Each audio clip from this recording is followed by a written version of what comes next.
জানাবো metal presents কৃষি সংবাদ সুজলা সুফলা।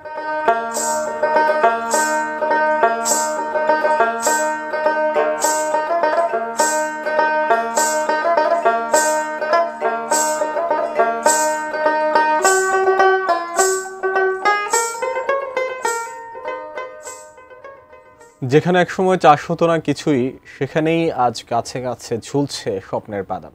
উচ্চমূল্যের কাজু বাদামের বাণিজ্যিক চাষাবাদ আগামীর খাগড়াছড়ির জন্য নতুন সম্ভাবনার দুয়ার খুলে দিয়েছে।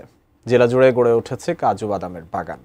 খাগড়াছড়ি প্রতিনিধি আবু দাউদের তথ্য ও ছবিতে ডেস্ক রিপোর্ট। বিশ্বজুড়ে বাদামের রাজা হিসেবে পরিচিত কাজু বাদাম এখন খাগড়াছড়ির পাহাড়ে স্বপ্ন বুনছে।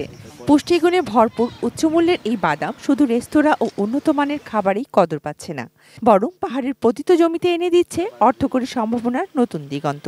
খাগড়াছড়িতে বেশ কিছু উদ্যমী কৃষক বাণিজ্যিকভাবে কাজু বাদাম চাষ শুরু করেছেন। তাদেরই একজন সঞ্জয় দেবনাথ। শহরের অদূরে আলুটিলা পর্যটন কেন্দ্রের কাছে পরিত্যক্ত পাহাড়ে ৫,০০০ কাজু বাদাম রোপণ করেছেন। এবারই প্রথম ফলন এসেছে তার বাগানে।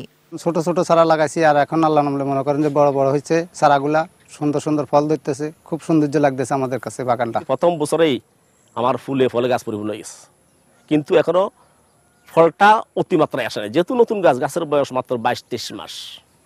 এই বয়সে যে ফল দিচ্ছে আমার তো এইটা দিকে তার মনে আরো আনন্দ। কাজু বাদাম চাষ করে কৃষকদের স্বাবলম্বী করতে উৎসাহ যোগাচ্ছে কৃষি বিভাগ ও কৃষি গবেষণা কেন্দ্র। কৃষকদের চাষ পদ্ধতি শেখানো থেকে শুরু করে সার বীজ সরবরাহের পাশে আছে তারা। খাগড়াছড়ি জেলা এবার ২৫৯ হেক্টর জমিতে কাজু বাদাম চাষ করেছেন ৮৫০ জন কৃষক। সদর উপজেলাতেই বাগানের সংখ্যা ১০০টি।